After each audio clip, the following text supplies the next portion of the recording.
Le pape François. Un nom que tout le monde connaît. Une figure de paix, de dialogue, d'humilité. Mais en tant que musulmans, comment devons-nous percevoir cette personnalité? Que dit réellement l'islam sur les papes, et en particulier sur François? Dans cette vidéo, nous allons plonger dans un sujet sensible, mais essentiel. Accrochez-vous, vous risquez d'apprendre beaucoup. Qui est le pape François? Jorge Mario Bergoglio, devenu le 266e pape de l'Église catholique en 2013, premier pape originaire des Amériques, connu pour son humilité, sa simplicité, ses appels à la paix, et son ouverture au dialogue interreligieux. Il a même visité des mosquées et rencontré des imams.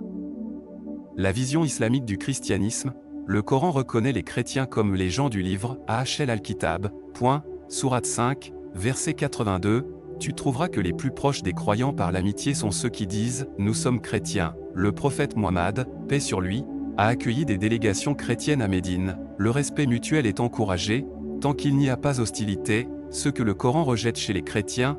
L'islam ne reconnaît pas Jésus comme fils de Dieu, mais comme prophète puissant, Sourate Maryam, le concept de Trinité est rejeté, Sourate 5, verset 73, ceux qui disent « Allah est le troisième de trois sont mécréants ».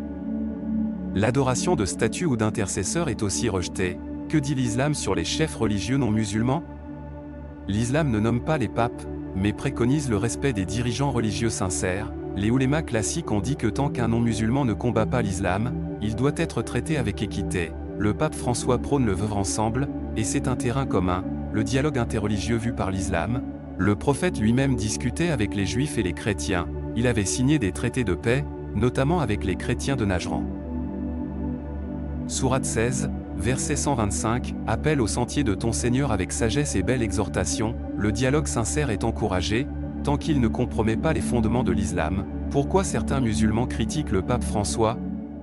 Certains dénoncent les prises de position trop libérales sur des sujets controversés, d'autres estiment qu'il représente une foi qui a été altérée par le temps, selon l'islam, mais cela ne doit pas empêcher le dialogue et le respect. Le pape François et le monde musulman.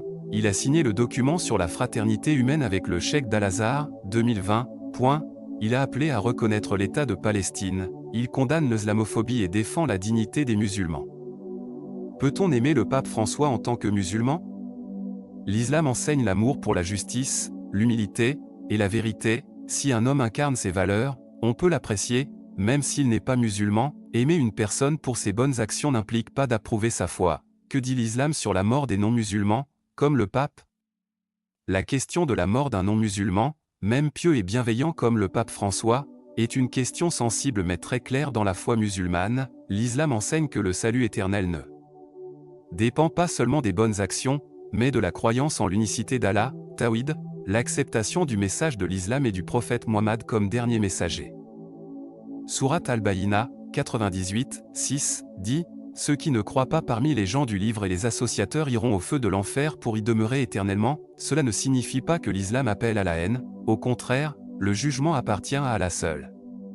Les musulmans ne peuvent affirmer avec certitude le sort d'une personne particulière à sa mort sauf si Allah l'a révélé. Même le prophète Mohammed, lorsque son oncle Abu Talib est mort sans avoir prononcé la shahada, a été profondément attristé. Il a même voulu demander pardon pour lui. Mais Allah a révélé dans Sourate At-Tawbah, 9, 113, « Il n'appartient pas aux prophètes ni à ceux qui ont cru d'implorer le pardon pour les associateurs, fussent-ils des proches ». En résumé, les bonnes intentions et œuvres d'un non-musulman sont reconnues dans la vie d'ici-bas, mais pour le salut éternel, la croyance correcte est nécessaire selon l'islam. Le pape François, comme tout être humain, sera jugé avec justice, équité et science parfaite par Allah. En tant que musulmans, notre rôle n'est pas de juger, mais de transmettre le message, prier pour la guidance des autres tant qu'ils sont vivants, et traiter chaque être humain avec bienveillance et respect. Le pape François est une personnalité mondiale qui marque l'histoire. En tant que musulmans, nous devons rester justes, équilibrés, et fidèles à nos croyances. Ni adoration, ni haine.